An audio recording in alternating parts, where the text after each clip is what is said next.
지난 수요일에 대선이 끝났습니다. 그 대선 출구조사 발표하는 때에 저희가 수요기도 예배를 드렸습니다. 딱 그 발표하는 중간, 저희 예배하는 중간에 그것이 발표가 됐는데, 그날 설교하는 목사님이 그 지대한 관심과 그 출구조사를 생방송으로 보고 싶어하는 것을 다 뒤로 하고 예배 오신 여러분을 축복합니다. 여러분은 더 좋은 복을 받으실 겁니다. 그렇게 설교를 하셨습니다. 그래서 제가 저 뒤에서 우리 성도님들 혹시 중간에 보시나 이렇게 봤습니다. 다 설교에 집중하셨습니다. 그리고 예배 끝나고 집에 가는데 교회 마당에서 우리 성도님 몇 분을 만났습니다. 만나자마자 그 성도님들이 목사님, 오늘 저는 그 세상 것을 다 물리치고 예배를 드려서 은혜를 받았습니다 라고 하실 줄 알았는데 제 귀에다 대고 이렇게 얘기하십니다. 목사님 0.7%랍니다. 0.8%랍니다. 저도 딱 듣자마자 무슨 얘기인지 딱 알겠더라고요. 얼마나 예배 때 보고 싶으셨을까, 어떻게 참으셨을까 생각이 들었습니다. 서양 속담에 망치를 손에 쥔 어린 소녀는 모든 것이 못으로 보인다라는 속담이 있습니다. 유아기적인 잘못된 관점을 이야기하는 거죠. 제 아이들이 어렸을 때 제가 이렇게 망치 장난감을 주면 꼭 제 뒤에 와서 목을 막 때립니다. 제 뒤에 튀어나온 점이 있거든요. 그게 못으로 보여서 계속 때리는 거죠.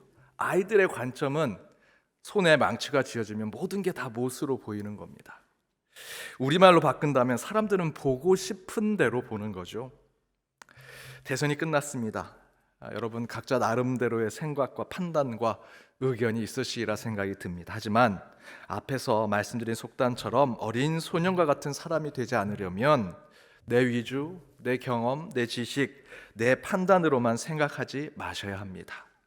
좀 더 깊이 생각하셔야 하고요, 긴 안목을 보셔야 하고 주변을 살피시는 저와 여러분이 되셔야 합니다. 저는 대통령으로 당선되신 분과 그분을 지지하셨던 분들에게 축하와 함께 더욱더 백성들의 소리를 들으시는 겸손함이 있으시기를 부탁드리고, 그렇지 않은 분들에겐 격려와 용기를 가지라 말씀드리고 싶습니다. 대선은 끝났지만 우리 영동교회는 계속해서 나라를 위해, 새로운 대통령과 지도자들을 위해서 기도하고 울진 동해 산불의 이재민들을 위해, 저는 오늘 이렇게 비가 오는 것을 보면서 그렇게 발달된 과학으로 불도 끄고 아파트도 건물도 잘 세운다 했지만 그 불은 우리 인간이 끄지 못했습니다. 오늘 이렇게 비가 와서 완전 진화됐다고 발표합니다.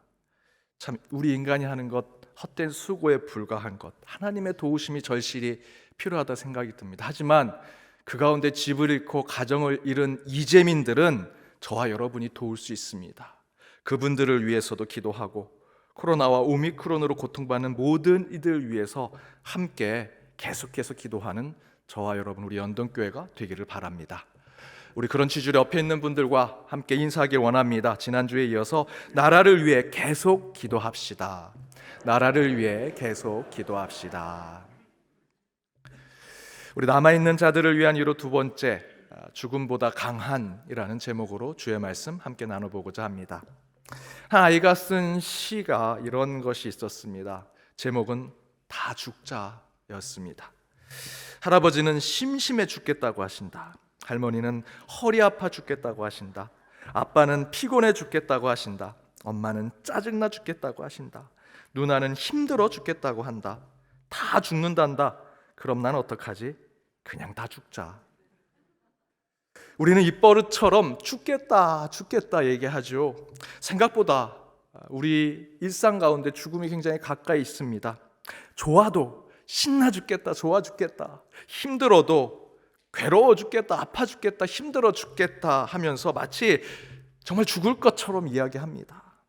우리도 너무 쉽게 대수롭지 않게 죽음에 대해서 이야기하죠. 죽음은 생각보다 우리 가까이에 있는 것처럼 느껴지기 때문입니다. 유럽이나 미국에 있는 교회 가보면 교회 바로 옆에 교회 묘지가 있습니다. 우리 연동교회 묘지는 1시간쯤 갑니다. 우리 교회에 오면 무덤은 없습니다. 한국 교회는 대부분 무덤이 먼 곳에 동산이 있습니다. 그러나 서구 교회는 교회 바로 옆에 교회 묘지가 있습니다. 제가 한 번은 이런 것도 보았습니다. 교회에 플랜카드를 붙여놨습니다. 예수는 길이요 진리요 생명입니다. 교회 오십시오. 근데 그 옆에 바로 교회 묘지에 간판에 이렇게 써 있습니다. 죽으면 연락하십시오. 천국에 보내드리겠습니다. 이 두 간판과 플랜카드가 붙여져 있는 모습을 보면서 굉장히 아이러니하다라는 생각이 들었습니다. 어쩌면 앞에서 말씀드린 대로 서구교회에서도 삶과 죽음은 종이 한 장 차이, 죽음과 삶은 함께 있는 것처럼 이야기하는 것이죠. 하지만 여러분, 죽음은요, 생각보다 강하고 무겁고 참기 힘든 현실이라고 할 수 있습니다. 오래전 벨기에에서는 실종된 여자 두 아이가 비참하게 죽게 된 사건이 있었습니다. 그런데 실종되었다가 싸늘한 죽음으로 돌아온 두 아이의 그 황망한 죽음 앞에서 장례 미사를 드리게 되었는데, 그 장례 미사를 담당한 한 카톨릭 신부가 다음과 같은 설교 제목을 붙여서 논란이 되었습니다. 귀머거리 하나님. 그렇게 두 아이가 살아 돌아오기를 간절히 기도하고 간구했건만 세상에 알려서 많은 사람들이 함께 촛불 기도도 하고 같이 모여서 간구하고 기도했는데 하나님은 그 기도를 들어주시지 않으셨다면서 아마도 하나님은 귀머거리가 아니냐고 한탄하는 설교를 한 것입니다. 물론 그 당시에 그 신부님의 강론, 그 장례미사의 설교는 큰 논란이 되었지만 도리어 유족들과 많은 사람들에게는 큰 위로가 되었다라는 글을 읽은 적이 있습니다. 저도 태어난 지 일주일밖에 되지 않은 갓난 아이를 장례 예배를 드렸던 적이 있습니다.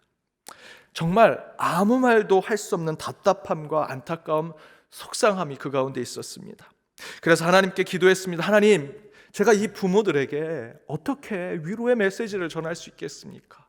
일주일밖에 살지 못했던, 울지도 제대로 못했던 그 갓난 아이를 위해서 어떤 구원의 말씀을 전할 수 있겠습니까? 정말 간절히 기도했습니다. 그런데 하나님은 응답하지 않으셨습니다. 그래서 그때 저는 솔직하게 입관 예배 때 맨 앞에 설교에서 이렇게 얘기했습니다. 죄송합니다, 부모님. 저는 오늘 무엇을 설교해야 할지 모르겠습니다. 용서하십시오 라고 먼저 이야기하고, 늘상 하던 장례 예배 설교의 그 원고를 그저 원고만 보고 줄줄줄 읽으면서 그 부모와 함께 울었던 기억이 있습니다.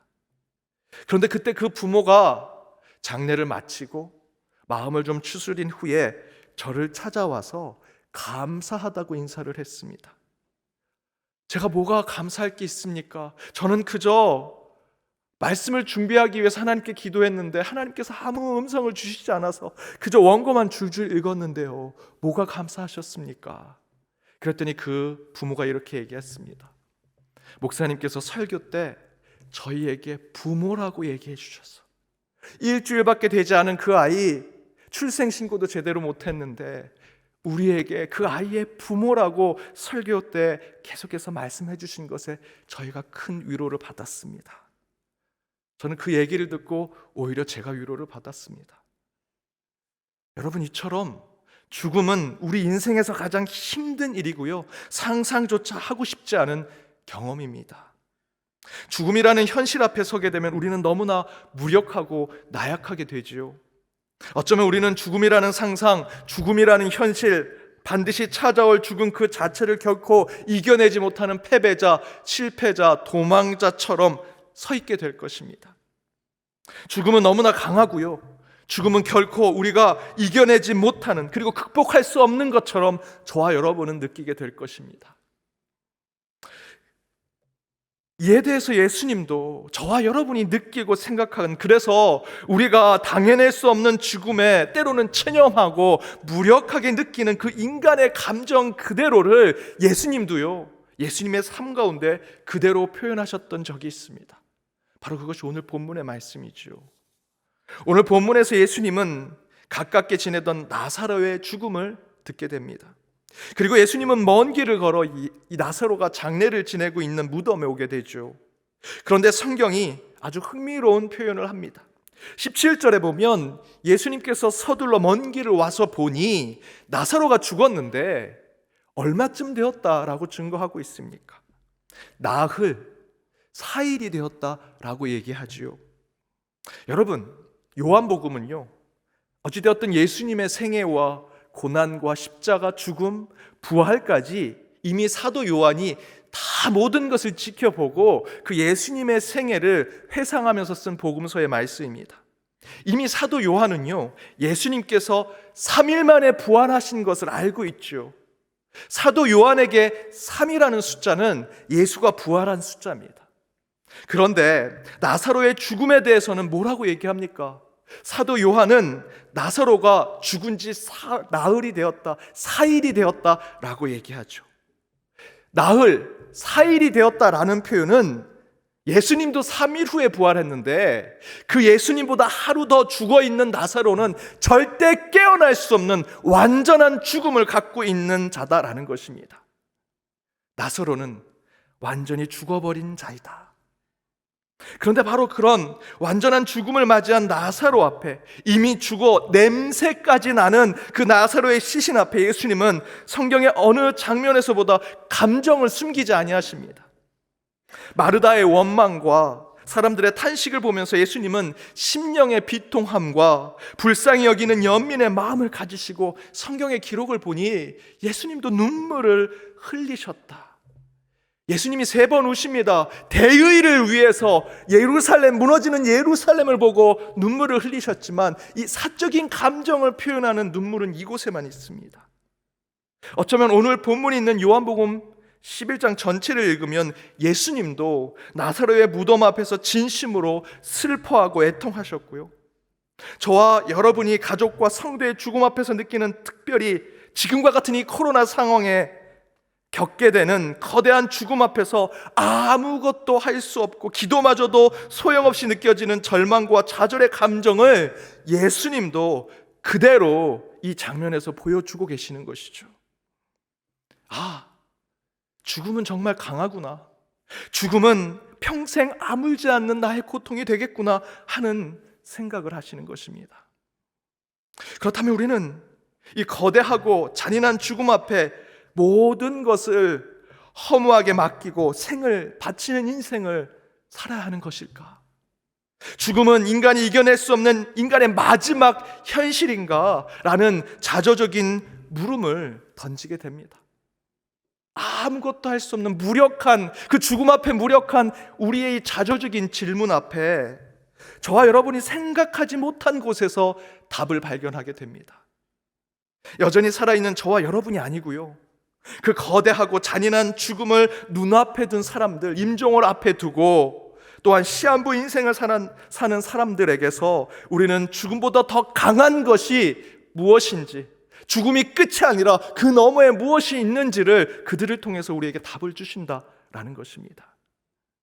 그렇다면 생의 마지막 앞에 선 이들이 전하는 죽음보다 더 강한 것은 무엇일까요?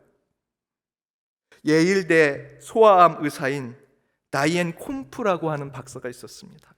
이 다이앤 콤프는 어린 암 환자를 두고 있었습니다. 한 어린 암 환자가 이 온몸에 암이 퍼져서 매 순간 응급실을 찾게 됩니다. 고통스럽고 지루한 항암 치료를 받게 되는데 그러던 중에 집에서 정신을 잃게 되었습니다. 그래서 그 아이를 앰뷸런스를 통해서 심폐소생술을 하면서 병원으로 옮기게 되었습니다. 다행히 가던 도중에 이 아이는 정신을 차리게 됩니다. 그래서 다이앤 콤프 박사는 응급실에 가기 전에 바로 치료를 받을 수 있도록 차트를 작성하는데 그 차트에 가장 크게 C라고 썼습니다. 이 C는 바로 캔서, 암이라고 하는 약자를 쓴 것입니다. 그런데 응급실을 가던 중에 정신을 차린 이 아이가 다이앤 콤프 선생님이 그 자기의 차트 위에 C라고 쓰는 것을 보고 이렇게 묻습니다. 선생님, 거기에 쓰신 C가 무슨 뜻입니까? 그랬더니 다이앤 콤프가 이렇게 얘기합니다. 이거는 내 병이 캔서, 암이라는 뜻이야. 그랬더니 그 아이가 이렇게 얘기합니다. 선생님은 그 C가 캔서, 암이라는 C라고 쓰셨지만 저는 그 C가 크라이스트, 예수 그리스도의 C로 보입니다. 이 예화는요, 미시간주에 있는 서번트 교회 잭 로다라고 하는 목사가 이 어린 아이와 같은 나이에 앤이라고 하는 어린 성도가 죽은 장례식의 설교에서 했던 예화입니다. 그 예화 다음에 이렇게 얘기합니다. 우리는 죽음이 강한 것을 인정합니다. 누가 그것을 부인할 수 있겠습니까? 죽음은 우리에게서 N을 빼앗아갔습니다. 죽음이란 놈은 우리가 사랑하고 소중히 여기는 거의 모든 것을 가져갈 수 있습니다. 그러나 우리가 믿는 기독교의 신앙은 죽음이 두렵고 강한 것이 사실이지만 그것이 최고로 강한 것이 아니라고 말합니다. 가장 강하신 분은 예수 그리스도이십니다. 우리와 N 모두, 우리의 몸과 영혼 모두 삶과 죽음을 넘어서 우리의 신실하신 구주 예수 그리스도께 다 있습니다. 그 사실이 우리의 참된 위로가 됩니다. 사랑하는 여러분, 코로나로 가족을 잃은 우리 교회 성도님들의 가정이 있습니다. 또한 우리 교회 성도는 아니지만 저와 여러분의 가까운 분들도 코로나로 또한 여러 이유로 세상을 떠난 분들이 계십니다. 어떤 말로 저와 여러분이 위로할 수 있겠습니까? 정말 죽음은 두렵고 떨리는 일입니다. 내가 겪지 않아도요, 죽음은 정말 강하고 거대하게 보입니다. 그러나 잭 로다 목사는 이렇게 얘기합니다. 죽음이 두렵고 강한 것은 사실이지만 그것이 최고로 강한 것은 아닙니다. 가장 강하신 분은 예수 그리스도이십니다. 할렐루야. 저도 수많은 장례식을 집례하면서 얻은 결론은요, 제가 가진 경험, 지식, 신학, 철학, 그런 어떤 미사오구와 문학적인 표현으로 그것으로 위로하더라도요, 절대 위로가 될 수 없음을 저는 철저하게 깨닫고 있습니다. 그런데 많은 설명은 하지 않더라도 이 말씀을 선포할 때 말씀을 전하는 저를 비롯해서 그 말씀을 듣는 유족들과 함께 예배드리는 모든 이들이 위로를 받는 말씀이 있습니다. 그 말씀은 부활하신 예수 그리스도, 그분은 살아계십니다. 여러분의 그 가족이 지금 그 살아계신 예수님과 함께 계십니다. 그 말씀에 그들은 위로를 받더라는 것입니다. 죽음을 아무리 설명해도 죽음은요, 숨쉬지 않는 것입니다. 더 이상 얼굴을 비벼대고 함께 얼싸 안아도요, 온기를 느낄 수 없는 것이 죽음입니다. 이제 곧 시신에서 물이 생길 거고요, 냄새가 나기 시작하고 썩어 구데기가 생기는 고기 덩어리에 불과한 존재가 된다는 것이 죽음입니다. 여러분, 화장을 하면요, 한 주먹에 그저 뼈가루만 나오는 것이 저와 여러분의 죽음입니다. 무덤 이장할 때 제가 한번 보았습니다. 구척 장신의 장수와 같은 분이 그곳에 묻혀져 있었는데 그 이장할 때 보니 그곳에 그분은 다 흙이 되어 있는 것을 보게 되었습니다. 뼈도 다 사가 없어져서 몇 개 뼈만 추리고 이장을 했던 기억이 납니다. 여러분, 그게 죽음이죠. 제 아무리 철학과 문학과 형이상학으로 설명해도 죽음은 슬프고 괴롭고 잔인한 것입니다. 그러나 그것을 모두 겪으시고 당하시며, 그래서 우리가 좋게 뭐라고 표현합니까? 죽기까지 복종하셨다. 그렇게 말하지만 실제로 썩고 냄새나고 구데기가 생기는 지옥과 같은 죽음을 경험하신 분이 바로 우리 예수님이신데, 바로 그 예수님이 그 죽음에서 부활하신 살아계신 하나님이시라는 것입니다. 그래서 우리는 죽음 앞에서 오직 예수 그리스도를 통해서만 위로받는 자들 되어야 한다는 것이죠. 코로나로, 또 이 코로나의 기간 가운데 우리 연동에 속한 권속들, 많은 가족들이 세상을 떠나고 주님 곁으로 갔습니다. 여러분에게 위로를 드릴 수 있는 것은 제가 어떤 신학적인 설명이 아닙니다. 우리 주님은 그 썩어 구데기가 되는 시체 속에서 다시 부활하셔서 살아계신 자의 첫 열매가 되셨고, 그 가운데 저와 여러분 또한 그렇게 부활케 하실 것이다. 여러분, 예수 그리스도만이 우리의 소망이고 우리의 생명이고 유일한 우리의 위로가 될 것입니다. 그런데 예수님께서 그 냄새나고 구데기가 가득한 비참한 죽음을 맞이한 나사로 앞에서 이렇게 말씀하십니다. 오늘 본문 25절에서 26절 말씀입니다. 함께 읽겠습니다. 예수께서 이르시되 나는 부활이요 생명이니 나를 믿는 자는 죽어도 살겠고 무릇 살아서 나를 믿는 자는 영원히 죽지 아니하리니 이것을 내가 믿느냐. 죽음보다 강하신 예수 그리스도의 이 말씀 가운데 우리에게 주시는 한 가지 분명한 위로의 메시지가 있습니다. 그것은 바로 죽음의 두려움과 공포는 하나님께 맡기고 오직 살아남은 우리는 이 땅의 삶을 온전하게 제대로 살아야 한다라는 것입니다. 여러분, 25절 26절의 말씀은 보통 신학적으로는요, 실현된 종말론이라고 얘기합니다.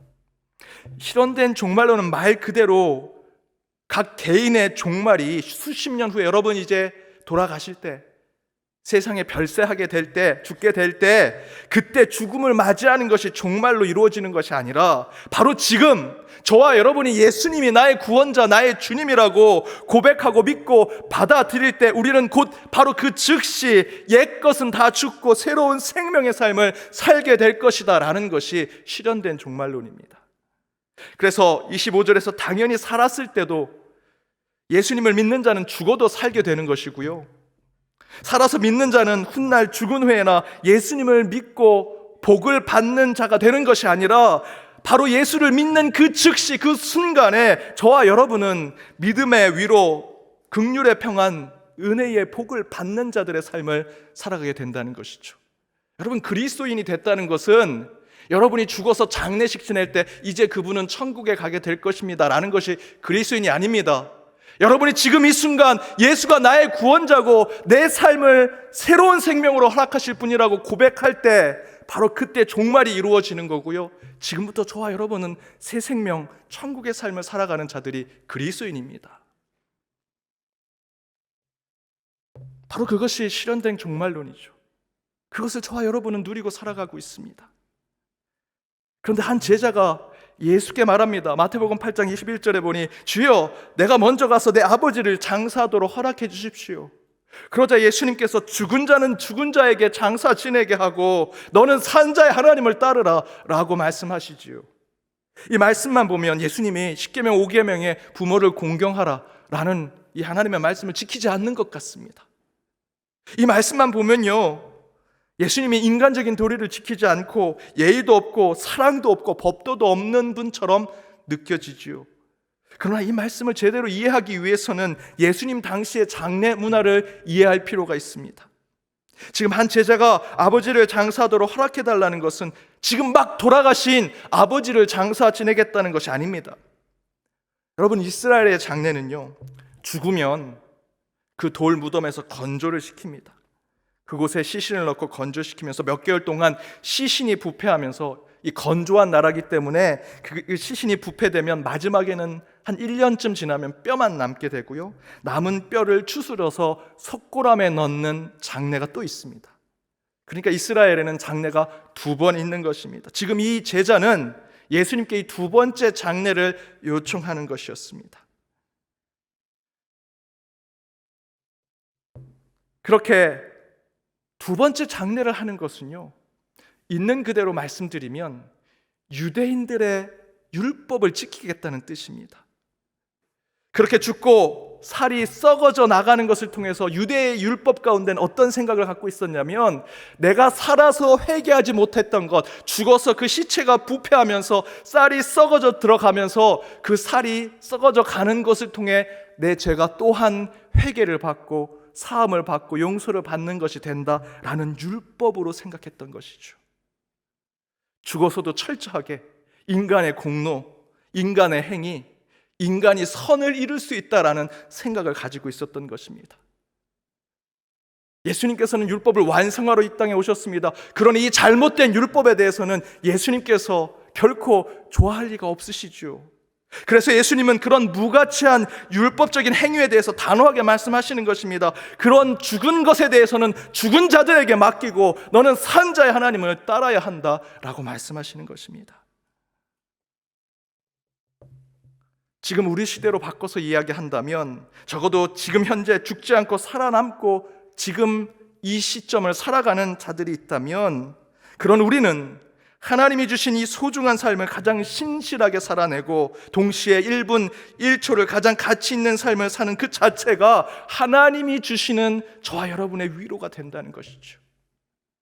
정리해서 말씀드리면, 죽음보다 강한 것은 사망 권세 이기시고 죽고 부활하신 오직 예수 그리스도만이 우리의 위로가 되실 것입니다.